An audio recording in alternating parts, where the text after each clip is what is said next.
History shows countries that relied on fake peace were not able to sustain themselves and disappears. History show करती है कि जो झूठे तसल्ली, झूठी शांति से रहते हैं वो सरवाइव नहीं करते, लेकिन जो ताकत के साथ रहते हैं वो सरवाइव करते हैं।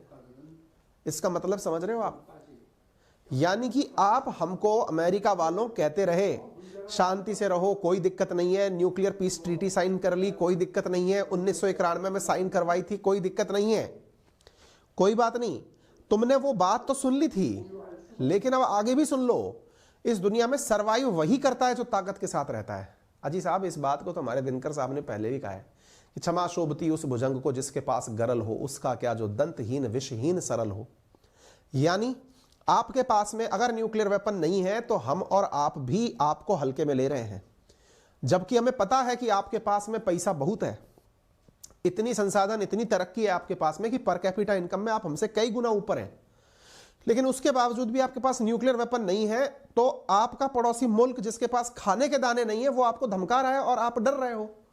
इसका मतलब भाई साहब, अहिंसा का पाठ वही पढ़ा सकता है जिसके हाथ में सामर्थ्य हो। अहिंसा उस व्यक्ति पर कतई शोभा नहीं देती है जो खुद से दुर्बल हो। अर्थात ये जो कथन है कि इन्होंने जो आज लाइन बोली है कि जो शांति है वो स्ट्रेंथ के साथ आती है, यही तो इंडिया बोलता है। इंडिया ने जब न्यूक्लियर वेपन डेवलप किया था तो दुनिया से यही कहा था कि हम न्यूक्लियर वेपन इसलिए डेवलप नहीं कर रहे हैं कि हमें किसी के ऊपर चलाना है, हमें इसलिए डेवलप कर रहे हैं कि इसके डेवलप करने से दुनिया में शांति आएगी।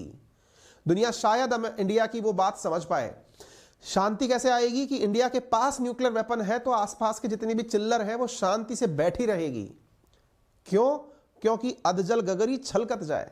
संभव है कि पाकिस्तान जैसे देश के पास में न्यूक्लियर बॉम्ब आ जाए तो वो नॉर्थ कोरिया वाली हरकतें करे, इंडिया को एनी टाइम धमकाने की कोशिश करे और हम कुछ ना करें कि हम शांति का पाठ पढ़ा रहे हैं क्योंकि हम गौतम बुद्धा की जमीन से आते हैं। नहीं भाई साहब, इंडिया ने उस चीज को बहुत अच्छे से निपटा दिया। इंडिया ने स्माइलिंग बुद्धा इसी नाम पर कर दिया कि बुद्धा जी हम मुस्कुरा दिए हैं, न्यूक्लियर बम चला दिया है हमने, हल्के में मत ले लेना। हमारा बम डिटरेंस पॉलिसी के तहत है, हम हमारे ऊपर आ गया तो चलाएंगे दूसरे के ऊपर, ये ध्यान रखना। तो कहने का मतलब ये है कि इनने जो बात बोली है ना वो बहुत बड़ी बात है और वो बात को सबको समझने की आवश्यकता है। दुनिया के जितने भी देश हैं वो समझें और आप और हम भी समझें।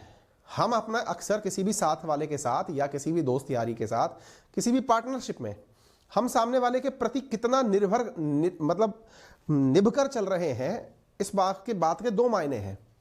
या आप कमजोर हैं या आप सम्मान में हैं। आप कमजोर हैं और सामने वाले को पता है तो आपका निभकर चलना या आपका सम्मान में झुककर चलना उसके ऊपर कोई असर नहीं डाल रहा। वो ये मान रहा है कि आपका झुकना मजबूरी है। वहीं दूसरी बात, आप सामर्थ्यवान हैं और फिर आप निभकर चल रहे हैं, झुककर चल रहे हैं, तो सामने वाले को आपकी इज्जत भी है और वो ये जानता भी है कि अगर ये पलट गया तो कांड हो जाएगा। समझ गए? कहने का कुल मिलाकर मतलब ये है कि ये बात